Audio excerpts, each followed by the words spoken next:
Jai. Jai Shri Giriraj Govardhanju ki Jai. Jai Vishnupad Paramahamsa Paribrajakacharya Astatar Sita Shri Shriman Srila Bhakti Sundar Govindadev Goswami Maharaj ki Jai. Jai Vishnupad Paramahamsa Paribrajakacharya Astatar Sita Shri Shriman Srila Bhakti Rakak Sri Dev Goswami Maharaj ki Jai. Welcome to Sri Chaitanya Saraswat Mission morning class. Dandavat.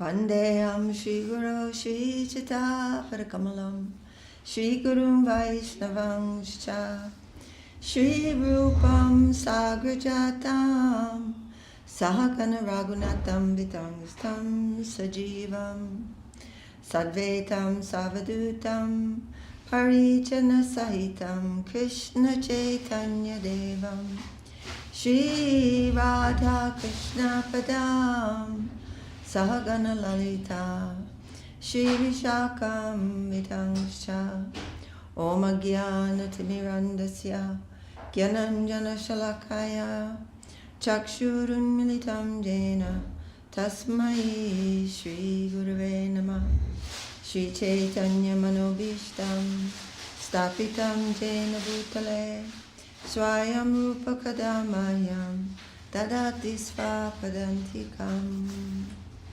Haribol.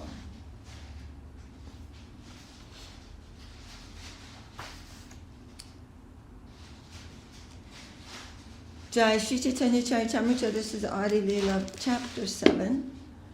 Lord Chaitanya in 5 features, and Mahaprabhu is mercifully explaining the position of the Supreme Personality of Godhead to the Mayavadis of Varanasi. And we're in text, well, I'm not sure. There's a translation here, and so I don't know. It's some kind of misprint. Text 102, and in the middle of the purport, there's a translation and another purport, but it's not text 103 because that comes later. So I'm a little bit confused about this, but that's okay. The seriously Jai Shri Krishnadas Kavya Jai Shalom Vishnupadesi Bhaktivedanta Swami Prabhupada ki Jai. The seriously inquisitive student or sage, well equipped with knowledge and detachment, realizes that absolute truth by rendering devotional service in terms of what he has heard from the Vedanta Shruti. So the Mahaprabhu is giving this verse because it's explaining that after one studies the Vedanta Sutra, one will engage in devotional service. Not just keep studying Vedanta Sutra. The absolute truth is realized in full by the process of devotional service to the Lord Vasudeva, or the personality of Godhead, who is the full-fledged absolute truth. Brahman is his transcendental bodily effulgence, and Paramatma is his partial representation. As such, Brahman or Paramatma realization of the absolute truth is but a partial realization. So there are many, many things here in this purport.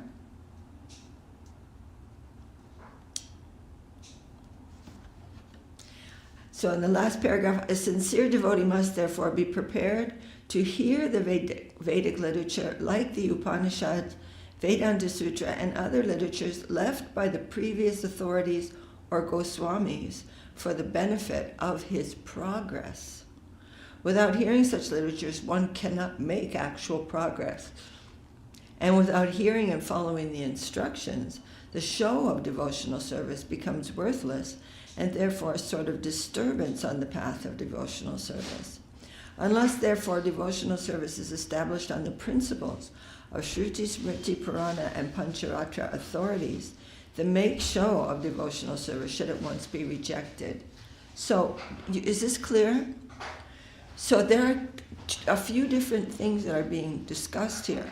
One is that the purport of all the scriptures is that, or the result of all these scriptures, is to practice devotional service to the Supreme Personality of Godhead. And on the other hand, just making up one's own process and calling it devotional service is also wrong. It has to be based on the Vedanta Sutra and the Upanishads and so on, given but properly, in the proper way, by the previous acharyas. So both things have to be there. Unless one, an unauthorized devotee should never be recognized as a pure devotee. So this kind of thing is sometimes done. Someone sets up a shop and pretends to be this and that, and gets disciples and gets some fame and gets some money. And by assimilation of such messages from the Vedic literatures, one can see the all-pervading localized aspect of the personality of Godhead within his own self constantly. This is called samadhi. Ihashuni bale sarva sanyasiragana tomake dekiye jaiche shakshad narayana.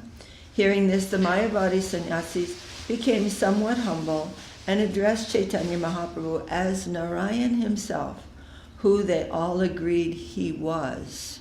So the Mayavadi sannyasi are addressing Mahaprabhu as Narayan, but their idea about Narayan is also wrong. So this is something that Mahaprabhu is going to address. Mayavadi sannyasis address each other as Narayan. Whenever they see another sannyasi, they offer him respect by calling Om Namo Narayanaya. I offer my respects to you, Narayan, because we're all God, right? Although they know perfectly well what kind of Narayan he is. Narayan has 4 hands, and although they're puffed up with the idea of being Narayan, they cannot exhibit more than 2, since their philosophy declares that Narayan and an ordinary human being are on the same level. They sometimes use the term Daridra Narayan, or poor Narayan. So here, Srila Prabhupada is referring to Mahatma Gandhi. Mahatma Gandhi wanted to establish equality among the different classes of people. And so he started a kind of policy where everybody's calling each other Narayan. Or even if someone is poor, he's just a poor Narayan. As if Narayan is ever going to be poor. So this is a bunch of nonsense. And again, a good example of not following the conclusions of the Vedas, which was invented by a so-called Swami who did not know anything about Vedanta philosophy. Therefore, although these Mayavadi sannyasis, who call themselves Narayan, were actually unaware of the position of Narayan, due to their austerities, Lord Chaitanya Mahaprabhu enabled them to understand him to be Narayan himself. Lord Chaitanya is certainly the Supreme Personality of Godhead, Narayan, appearing as a devotee of Narayan, and thus the Mayavadi sannyasis understanding that he was directly Narayan himself, whereas they were false, puffed up Narayan, spoke to him as follows. Tomara vachana shuri judaya shravana, tomara madhuri deki judaya nayana. Dear Chaitanya Mahaprabhu, they said, to tell you the truth, we are greatly pleased to hear your words, and furthermore, your bodily features are so pleasing that we feel extraordinary satisfaction in seeing you. His transcendental form was so captivating. In the Shastras, it is said, Atashi Krishna namadi nabhaved grahyam indriyai sevan mukhi jivado swayameva spuratyada. With one's materially contaminated senses, one cannot understand the Supreme Personality of Godhead, or his name, form, qualities, or paraphernalia. But if one renders service unto him, the Lord reveals himself. That's the only way. When the Lord is pleased, when the Lord's heart is touched by devotion, then he can show himself to a devotee, no problem. But there's not that by our mundane mind and senses we're going to see anything.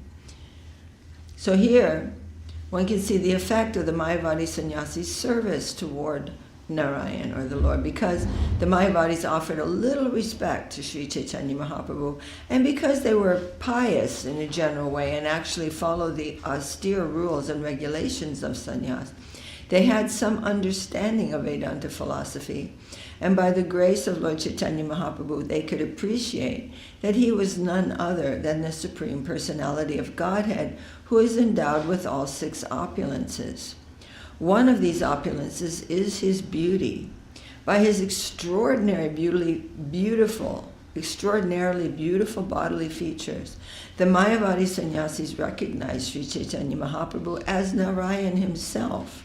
He was not a farcical Narayan like the Daridra Narayans invented by so-called sannyasi. Any questions about this? No. Tomara prabhave sabara anandita mana kabu asangata nahe tomara vachana. Dear sir, by your influence our minds are greatly satisfied, and we believe that your words will never be unreasonable. Therefore you may speak on the Vedanta Sutra. So saying, yeah, we want to hear from you. We know that you are never going to mislead, your words will never mislead anyone. So Srila Prabhupada says, in this verse the words Tomara Prabhave, your influence or your effulgence, are very important. Unless one is spiritually advanced, he cannot influence an audience. Bhaktivinoda Thakur has sung Shuddha Bhakata Charana Renu Bhajana Anukul. Unless one associates with a pure devotee, he cannot be influenced to understand devotional service. Is that a clear idea? It is because of the devotion in the heart of a devotee that one can become influenced towards devotion.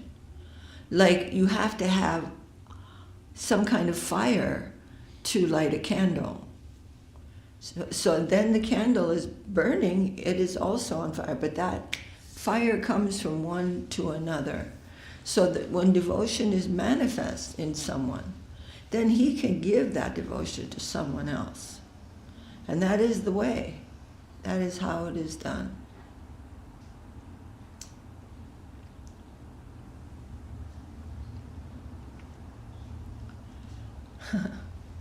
These Mayavadi sannyasis were fortunate enough to meet the Supreme Personality of Godhead in the form of a devotee, and certainly they were greatly influenced by the Lord.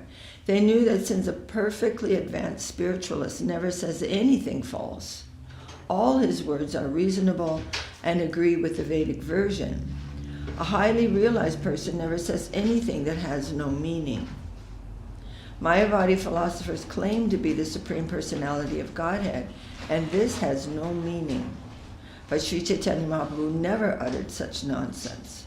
The Mayavadi sannyasis were convinced about his personality, and therefore they wanted to hear the purport of Vedanta philosophy from him. Text 106. Prabhu kahe Vedanta Sutra Ishvara Vachana Vyasa Rupe Kaila Jaha Sri Narayana. The Lord said, Vedanta philosophy consists of words spoken by the Supreme Personality of Godhead, Narayan, in the form of Vyasadeva. Okay, this is one thing to remember. Srila Vyasadeva was the one who composed the Vedanta Sutra. But Srila Vyasadeva never invented anything. Like we invent things, we get this idea and that experience, and we turn it around and make an idea out of it, make a statement from it. Just making a kitchery of all these different impressions that we have of the world.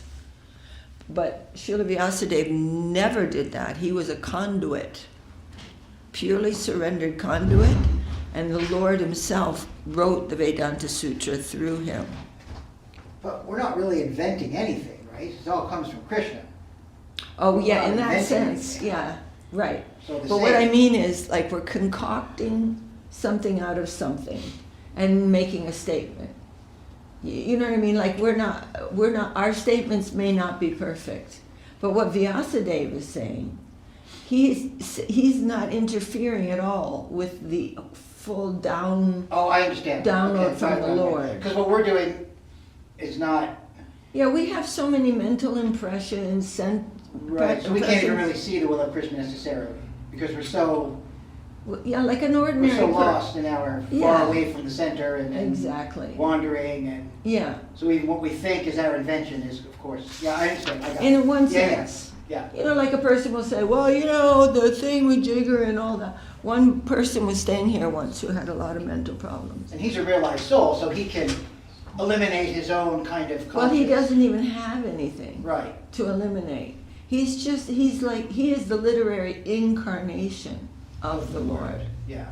And so he's simply, he never invented a thought like we kind of concoct. Yeah, I understand what you're saying. Yeah, it's In a our subtle little difference. But I thought. understand. Yeah, I get it. Our He's thought kitchen. Yeah, it's yeah. He's. Yeah. I understand. I mean, but ultimately what you're saying is true. That is all the, illusory energy of the Lord. But we're not realized souls, so we don't really. Yeah, We can't do that. right. Like Mahaprabhu was a real. So the Yeah. Lila flow through him. Yeah, so he's saying, the Lord said, Vedanta philosophy consists of words spoken by the Supreme Personality of Godhead, Narayan, in the form of Vyasadeva. So they're perfect. There's no flaw in any of He's it. not interfering with the flow, so to speak. And that's why, we're so fortunate because we can read all of these books without thinking, well, is there something in here that's not true? I don't know. I mean, I don't know. It's all true, and we simply adjust ourselves Is that true? and in a submissive way to hear these divine things. We are adjusting ourselves, and we're so fortunate to be able to adjust ourselves to something that is fundamentally and immovably right. Extreme, and that's why all civilized, really, when scripture goes out the window, when faith goes out the window, civilization goes down so fast it's head spinning. Everyone loses their center. The real thing, the one thing by which I can always measure how I am acting. Am I doing right? Am I doing wrong? According to this, like the sailors on the sea, the pole star doesn't move. It's completely reliable. So they always knew where they were in relation to the pole star. So these words of Vyasadeva, which came, what he wrote as the Vedanta Sutra, they're perfect. There's no flaw in any of that. So it is extremely important in human society that we have these perfect scriptures and perfect gurus to guide our existence. And by this supreme truth, which we're hearing every day, all day if possible, we are re-steadying our boat, see where it's gone off course, and reorient ourselves to the unmovable truth. And in many, many ways, it is not a small matter. Why Vyasadeva doesn't consider it as a... I can't hear you very well. Why Vyasadeva doesn't consider it as a prophet, as our religion? I can't hear what you say. Okay, why Vyasadeva Uh-huh. doesn't consider it, hasn't been considered as a prophet, as a general, then Why is he like considered perfect? prophet, as a prophet. I never heard that word about him. Yes, I do. Oh, okay. That's like in other religion who bring some news like from God. Oh, all right. then. They are like, oh, here's a prophet. This prophet, this prophet. But All right, I you see. absolutely no idea about prophet. Just I done, I gone. Like yes, Vyasadeva. It was, and as it is. He did. That was why the Lord came in that form, to set down the Veda. Because in Kali Yuga, we have no memory. And even whatever memory we have, very little memory, and whatever little memory we have is very much disturbed by so many things. This is a disturbing age, and we don't live very long. So what was existing as Veda before that was all in the sound world. Because when somebody heard something, they didn't forget it. So, and from sage to sage to sage, all of this knowledge was there in the world. But in the beginning of Kali Yuga, Srila Vyasadeva came to organize all of that knowledge in a way that could be accessible to those living in the Kali Yuga. So he set them down in writing. Actually, Ganesh wrote and he spoke. And that was to help us in the Kali Yuga. And then he gave the Srimad Bhagavatam, which is the full conclusive scripture.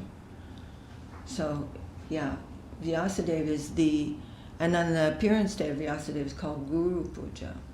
So, and in the morning every day, we are worshipping Vyasadeva in the morning prayers. Atanatva mantra guru, gurum bhagavatartada, vyasam jagat guru natva. So we worship the Guru who's given me mantra, the Guru who's teaching me the Bhagavat, and Vyasadeva, the Guru of the universe. All of these gurus I am worshipping. So yeah. I mean, and he gave the full story. And there are different prophets who give some section of that or some part of that according to time and circumstances and their own realization. But Srila Vyasadeva is supreme Guru. And of course, his name is Dvaipayana, Krishna Dvaipayana Vyas. And the Vyas of Chaitanya Lila is Vrindavan Das Thakur and Krishna Das Thakur. So they are the Vyas, or the great authority on Chaitanya Lila. But Krishna Dvaipayana Vyas organized and gave the Vedic scriptures under the direction of Narada Muni, his guru, and gave the full conclusion in the form of Srimad Bhagavatam. So very, very great. And so all of these Mayavadi sannyasis are studying Vedanta Sutra, which was the not conclusion of the Vedas. It's not a conclusion, it's a summary of the Veda. Very, very, very, very condensed into one book. And then his commentary on the Vedanta Sutra was the Srimad Bhagavatam. So Srimad Bhagavatam, he writes in the beginning of the Bhagavatam, this Bhagavat Purana is as brilliant as the sun, and it has come to dispel the darkness of this Kali Yuga. Those who have lost their way due to the dense darkness of the Kali Yuga will get light from this Purana. And many, many, many, many, many prayers, many verses are composed in the beginning of the Bhagavat Purana by Vyasadeva himself, praising the Bhagavat Purana. That Nashta Prayeshva Bhadreshu Nityam Bhagavat Sevaya Bhagavati Uttama Shloke Bhaktir Bhavati Naishtike. Many, many prayers like this are in the beginning, written by Vyasadeva, praising that you will regular hearing of the Srimad Bhagavatam will take everything abhadrani, everything ungentle from you, it will take it away. It will destroy that. And all that is auspicious and will be almost completely established in your heart. Meaning it will be established as an irrevocable fact, but from there you will continue your practice of devotional life. Very wonderful conclusions. So here Mahaprabhu is saying, you should understand, he's saying to the Mayavadi sannyasis, you should understand that the Lord himself, the Supreme Lord himself, has written this Vedanta Sutra in the form of Vyasadeva. Vyasadeva is the empowered literary incarnation of the Lord. So many things that are there about. And then, of course, he spoke it to his son, Sukadev, and Sukadev delivered it to the world, gave it to King Parikshit, and from there it went everywhere.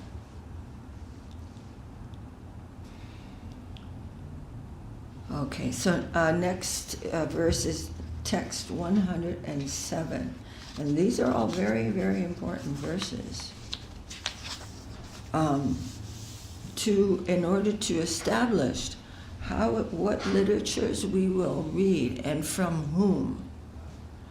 It says, Brahma pramada vipralipsa karana pavatava ishvarera vake nahi dosha e shaba. The material defects of mistakes, illusions, these are all defects that are covering the conditioned soul. We have a tendency to make mistakes, right? No problem there. Illusions. We sometimes completely see things differently than how they are. Cheating. In many ways, different kinds of cheating we do to establish something about ourselves that is not really true. And sensory inefficiency means the senses are the way that we gather knowledge on this plane. The senses are imperfect. They do not exist in the words of the personality of Godhead. So if we can identify illusion, that means there is such a thing as not illusion. Defects, illusion, cheating, sensory inefficiency. The standard by which we will measure those things implies that there is such a thing as perfection and not the existence of those things. And that is a fact, and that is found in complete perfection in the personality of Godhead. And someone who does not accept that has accepted extreme darkness. And that dark liar should not be accepted by anyone. That's not truth. It's the opposite of truth, and it's a very dark hole that is hard to find your way out of. Jaya Sri Chaitanya Charitamrta ki Jaya, Srila Krishnadas Kaviraj ki Jaya, Srila Om Vishnu Padesi Bhaktivedanta Swami Prabhupada ki Jaya. Jaya Sri Sri Upadesamrta. We are on page 422, reading the divine words of our Param Guru Srila Bhaktivinoda Thakur on the subject of Utsaha. And so this was read already, but Sudarshan read this in an evening class, but I want to read this for our morning class. Then we've been reading Utsaham Nishtaya Dharya. So we've read Nishta and Dharya, but now I'm going to go back and read Utsaha, or enthusiasm. These are the things which promote or nourish bhakti. So page 422, I'll begin with this quote from the Srimad Bhagavatam 11th canto. Nirvinanam jnana yoga nyasinam iha karmasu teshva nirvina chattanam karma yogastu kaminam yaduchaya makata dau jata shadastu yapuman na nirvino natish shakto bhakti yogosya siddhida. In stages, the minds of seekers of the highest attainment are of three types. Oh, we did read this. We read this. But I decided, I think yesterday, that we would read this paragraph again. A disinterested mind, a non-disinterested mind, and a mind that is free from aversion and attachment. Yoga too is of three types: Jnana Yoga, Karma Yoga, and Bhakti Yoga. For persons of disinterested mind who give up karma, Jnana Yoga is best. Disinterested means he's lost interest in material life. So he'll take to Gyan, or trying to understand the whole entanglement by intellectual process. And then, number 2, for desirous persons of non-disinterested mind, so persons who are still very interested in the material world and they want to engage themselves in some action which will bring some profit to them, then they should follow the process of Karma Yoga. So Karma Yoga is best for them.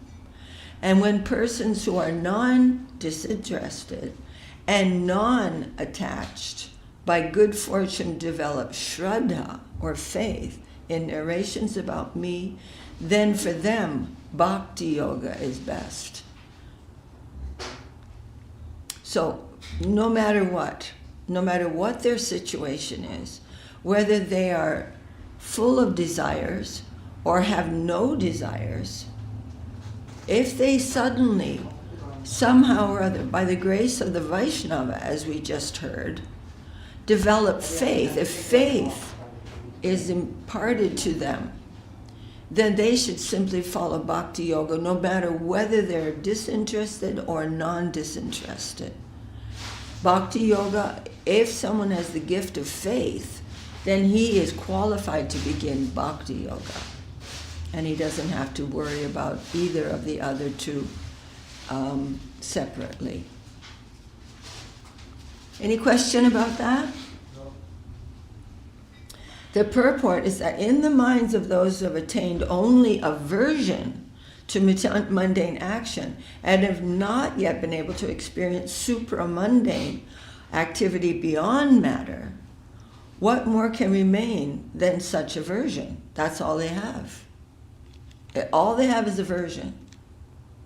For them, knowledge of undifferentiated Brahma is the best attainment. It's the best they can do, is to follow the process of Gyan, develop more and more and more and more detachment from matter, and come to zero.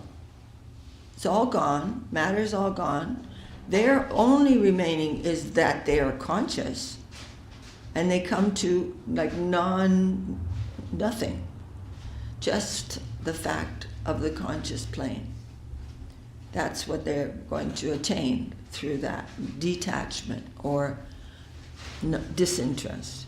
For those who have not developed aversion to mundane action because they have no experience of spiritual activity, there is no other way than Karma Yoga for cleansing the heart.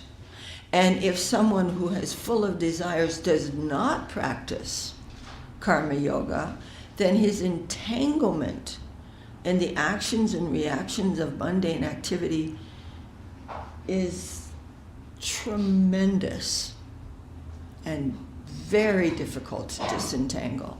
So Karma Yoga is very important to gradually, engage in actions, but engage gradually in becoming detached from the mania of wanting this to be the result of my actions.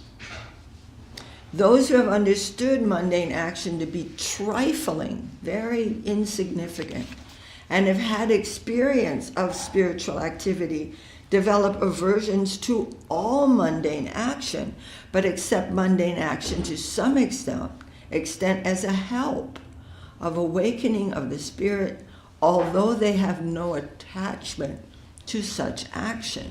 In other words, they're not engaged in non-action. They're active, but their actions are all with the intention of developing their spiritual life. As much as their spiritual cultivation of bhakti continues, their liberation from matter simultaneously manifests as a secondary result. So in other words, what is very, very difficult for the jnanis who are trying to come out of matter, really difficult, and it takes multitudes of lifetimes of practice. That comes through the practice of bhakti just as a side effect. Detachment from matter becomes normal when there is attachment to a higher thing. Like if you're used to eating out of a garbage pail, and someone shows you can eat here every day, automatically you're going to become detached from the garbage pail. But if you're starving and you know you shouldn't eat out of it because it's filthy, but you're still going to keep doing it because you have no higher thing. So bhakti is giving a positive taste. And so automatically the lower taste will just go as that spiritual taste increases. And this whole miserable practice of gyan, it's not necessary. So these are the conclusions. This is called siddhanta. It's not a vad or a path.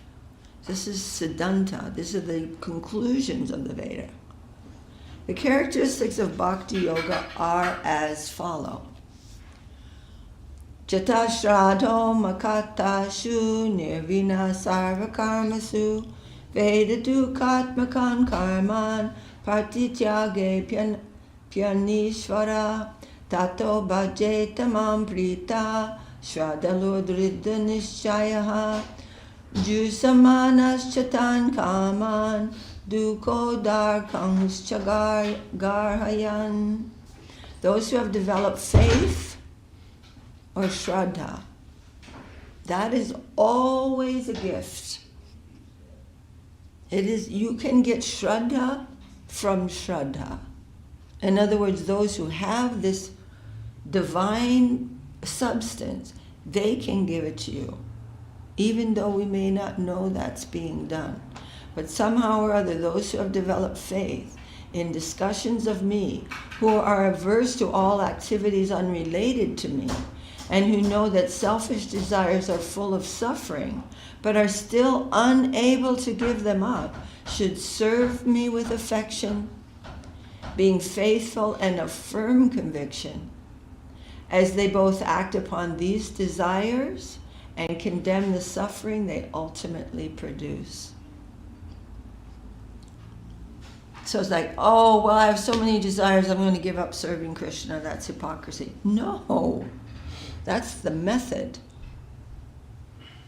That is the process. That is the supreme process of purification. If you have something filthy, put it in the sun. The sun purifies anything. So we abide by trying to practice devotional service. All of these things will naturally be purified. But to try to purify something without the sun, that is, to try to come out of darkness without light is very difficult.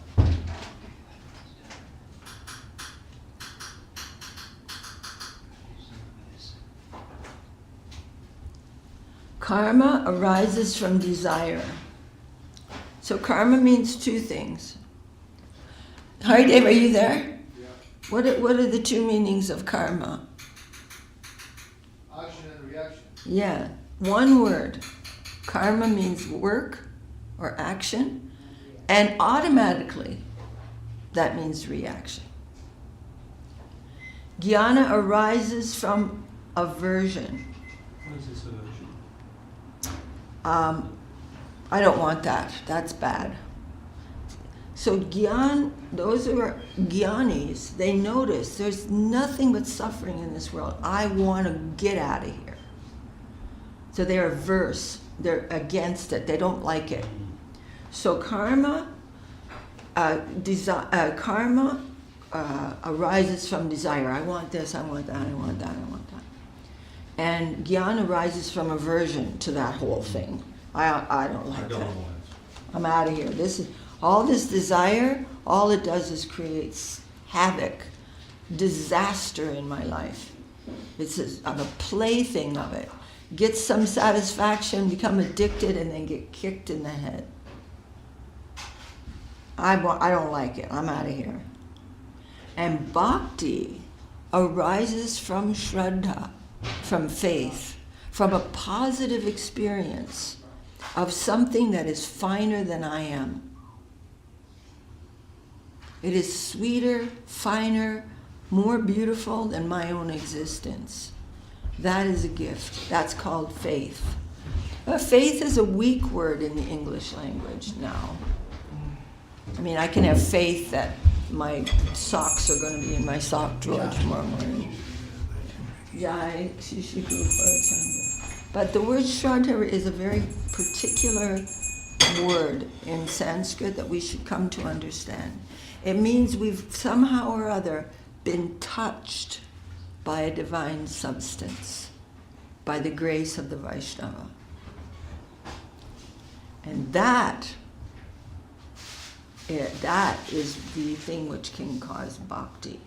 Bhakti arises from shraddha of the Lord. A person who has developed shraddha is naturally disinterested in material karma, and they accept with detachment only whatever little karma is favorable to shraddha in Bhagavan. So their detachment is only with those things, or with the mood actually, and in some stages, of things or actions which are not favorable for devotion.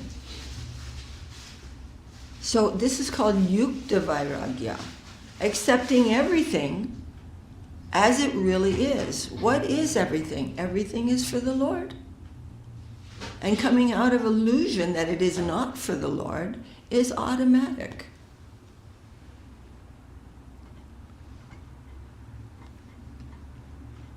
This is really a nice paragraph. Karma comes from desire, jnana arises from aversion. They're both like two sides of the same coin.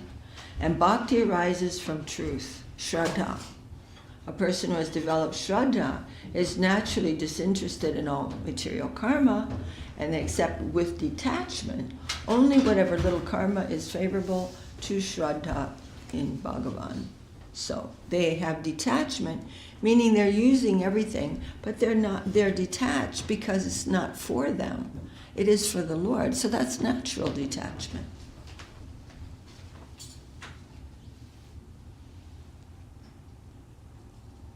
If the body is not maintained, one cannot cultivate bhakti.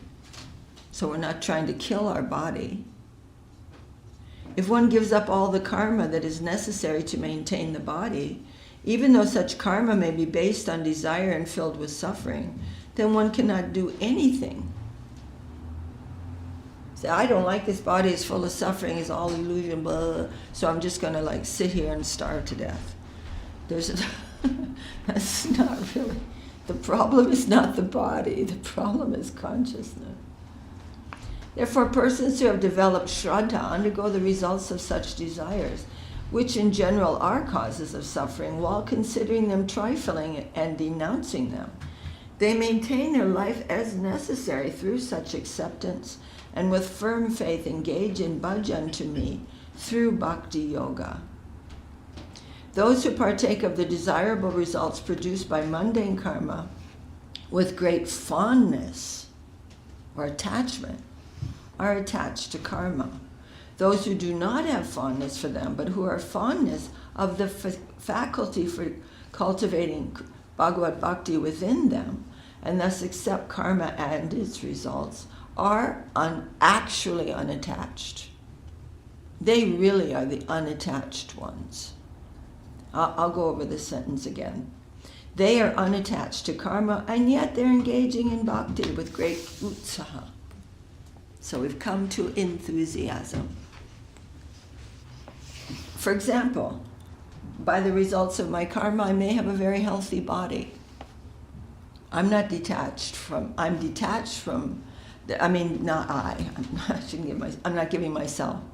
A person who is cultivating bhakti, they're not like, oh, this body. They're like, oh, I have some health. I'll use that for the Lord's service. So that's real detachment. For example, if I walk into somebody's house and I try to use all their things for myself, and then they're calling the police and I get into all kinds of trouble and so, I hate that house. That house ruined my life. I was like, and they're calling that detachment. That's nonsense. I should go to that house and participate as a contributing unit in a healthy and loving atmosphere. That then there is real detachment, because I'm not selfish. I'm not thinking this is all for me. That's really stable detachment, because it's real, it's truth. The other one is artificial.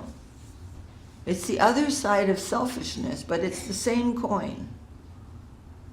Neither one of them is perfect. So those who have fondness, or who like them, but who are fond, those who do not have attachment or fondness for them, but who are fond of the faculty for cultivating Bhagavad Bhakti within them. In other words, I have some good karma, I have some money, or I have some good health, or I have some ability to do something. That is not for me, but I'm going to use that for Krishna service. Then automatically they're not engaged in karma or gyan. They're not averse and they're not attached, but they're utilizing it for what it was meant for. They are unattached. They are attached to karma and yet engage in bhakti with great enthusiasm. I didn't mean to say attached, I meant to say unattached. You're unattached to karma, meaning using things for oneself and getting the result of that, and they engage in bhakti with great enthusiasm. Any questions about that? No. Is it utsaha, enthusiasm? Enthusiasm. All right. The process of advancement for sadhakas of Bhagavad Bhakti is mentioned in the Srimad Bhagavatam as follows. So the process of advancement for sadhakas, so we are all sadhakas. Sadhakas means practitioners, students. The process of advancements for sadhakas of Bhagavad Bhakti, or devotion to the Lord, is mentioned in the Srimad Bhagavatam as follows. This is the process for us. Praktena bhakti yogena bhajato masakrin mune kama hridaya nasyanti sarve mai hridistiti vidyate hridaya granti chijante sarva sangshaya Chiyante chasya karmani maidrische kilatmani. Very famous verse. Narapeksham parang prahur nishreya sammak analpakam tasmanirasisho bhaktir nirapekshasya me bhave. Remaining always in the heart of the aforementioned sage who constantly serves me with bhakti yoga, I destroy all the desires arisen in their heart. I do this personally. They come to me for shelter, and I will protect them. Remaining always in the heart of the aforementioned sage who constantly serves me with bhakti yoga, I destroy all the desires arisen in their heart. Their heart is fully purified by pure and continuous remembrance of me. That remembrance is bringing the influence of the Lord's divine, effulgent, all purifying existence into the heart of the devotee. Thereby the knot of ignorance falls away and all doubts are cut away. When one sees me, the soul of all karma is destroyed. For the jiva, this itself, in the form of complete non-dependence on other processes, is the greatest auspiciousness. Did you have a question, Pro? Yeah. Is the desire to serve Lord is still desire? Desire what? To serve to the Lord. Yes, it still is desire. Yeah.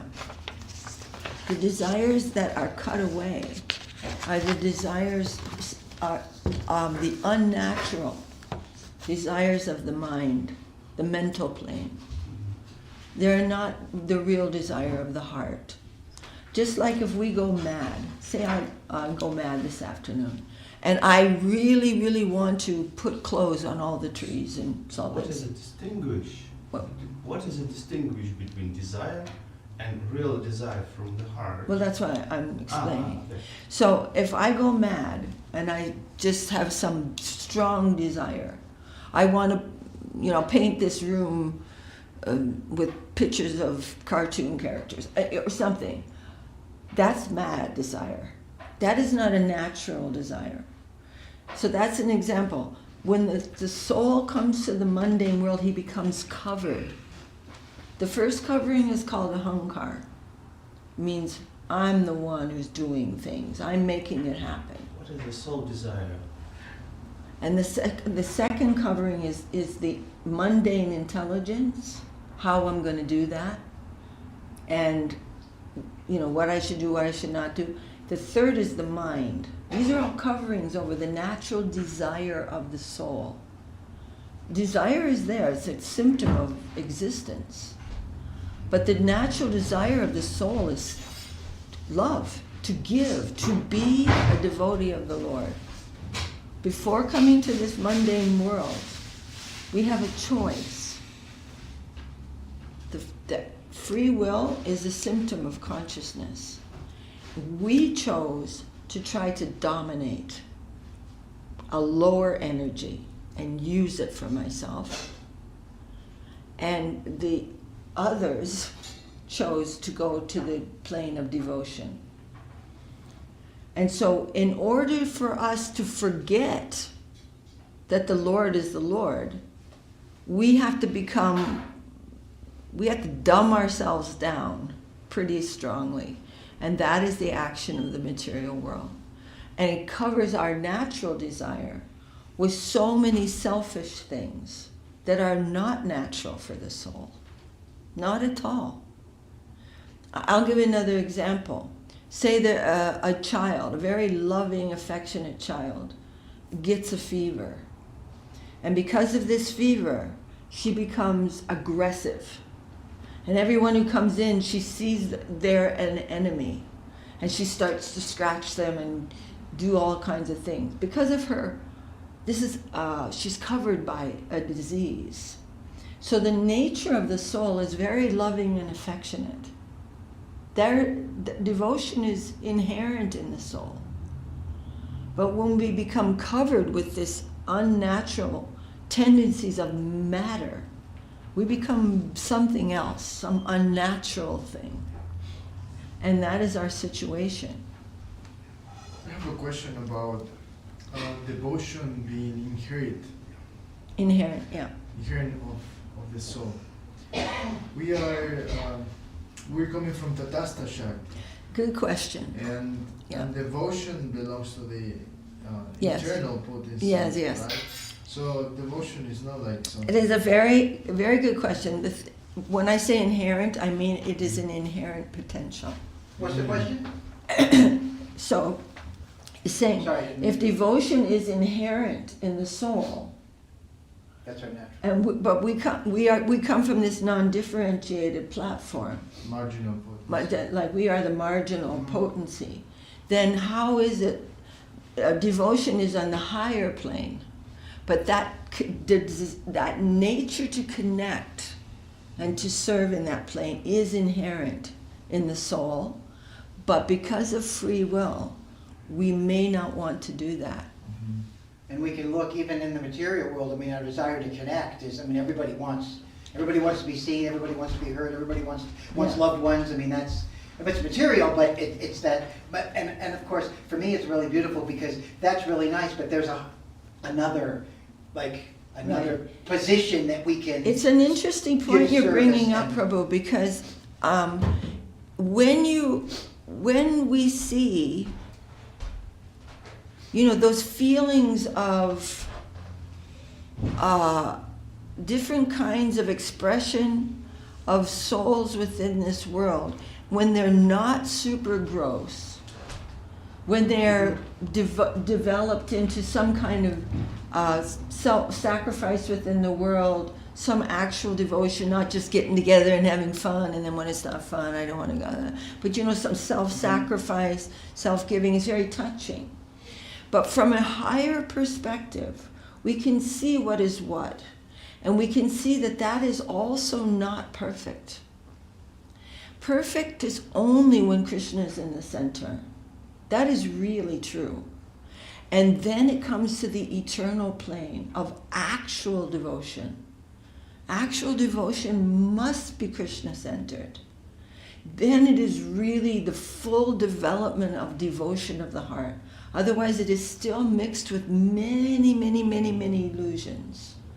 So it's really beautiful that because of our Guru Varga, we can get this type of perspective and not be drawn in, because the mode of goodness is very entangling, because it entangles one in happiness, right, which is always mixed with heartbreak in this world, because we are happy about something which is not entirely true. It's just not really true. It's not, and it's mixed with motivations that we are not able to discern just by dint of the mode of goodness.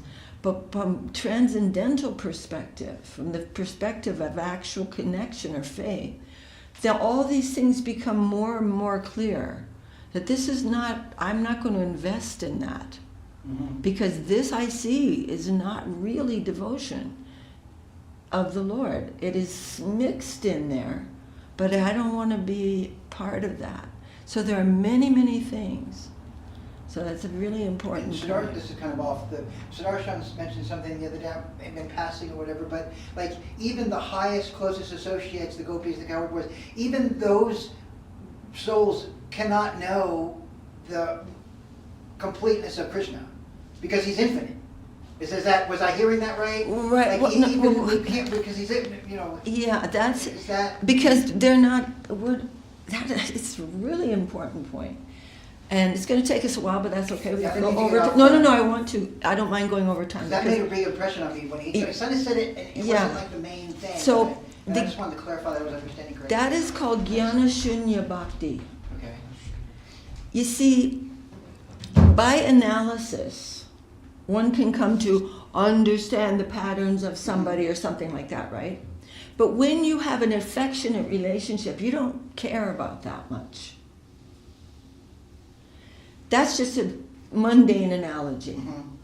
The Braja Gopis, the great inhabitants of Vrindavan, they don't care if Krishna is God or not. They're not trying to know the infinite. Right. They are serving him with all they are, with sacrifice, self-giving that we can't even conceive of. And they're not interested in knowing all about him. Mm-hmm. It's not relevant. They're just in the moment participating in their... In the eternal... Their devotion, their love, their... Right. Mother heard a rumor that her son is the personality of God, and she's deeply offended. What nonsense is this? He's my son. They're just envious of me, so they're calling him God. Even with Govardhan, right? Oh, there's another boy. He's just a cow. He's nice. He's a cow. He's nobody. He's just a coward boy. He can't.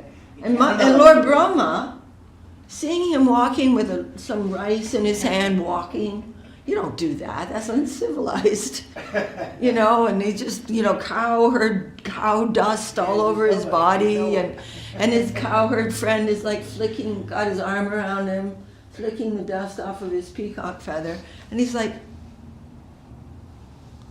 I know I didn't create this person. who is he? And then he's saying all these beautiful prayers. You're dressed in yellow. Are you my Lord Narayan? What are you doing? You're just walking around with food in your hand and Just a boy. playing around. And then he's saying, someone may say they understand you, but I will say, I will never understand you. And they're not even trying. No, But they don't they're care. not That even- love doesn't require all that analysis Right. and the Lord.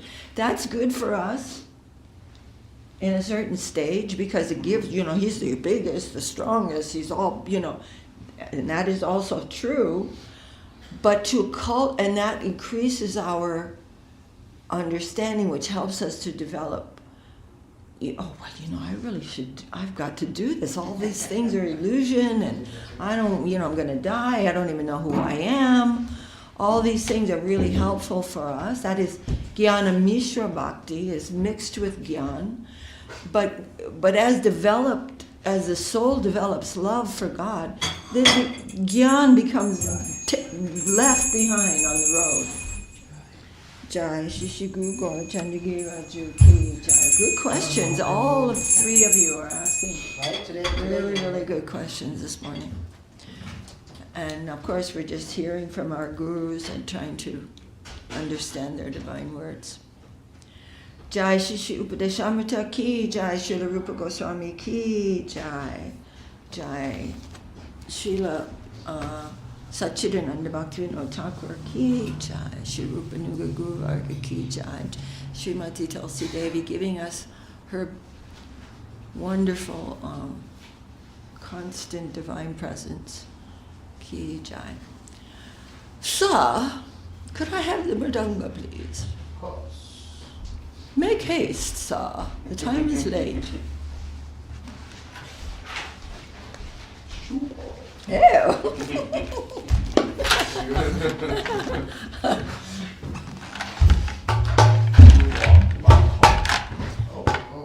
Now look at the English of these verses. They're very, very. This song is always sung in all of our Vaishnava temples every day after the classes and after programs because it's very important. Praising the holy lotus feet of the six Goswami. And of course Mahaprabhu and Shri Krishna. Hari Hari Namo Krishna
Harikash Shri Guru Gaurachandra Ji Ki Jai.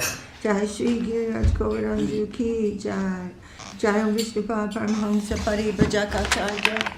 Astater Siddha Shri Shriman Srila Bhakti Sundar Govindadev Goswami Maharaj Ki Jai. Jayam Vishnupad Paramahamsa Parivrajakacarya. Astater Siddha Shri Shriman Srila Bhakti Rakak Shri Dardev Goswami Maharaj Ki Jai. Shri Rupa Nuga Guvarga Ki Jai. Shri Chaitanya Saraswat Madhacharya Vrinda Ki Jai. Haribol. Namacharya Srila Haridas Thakur Ki Jai.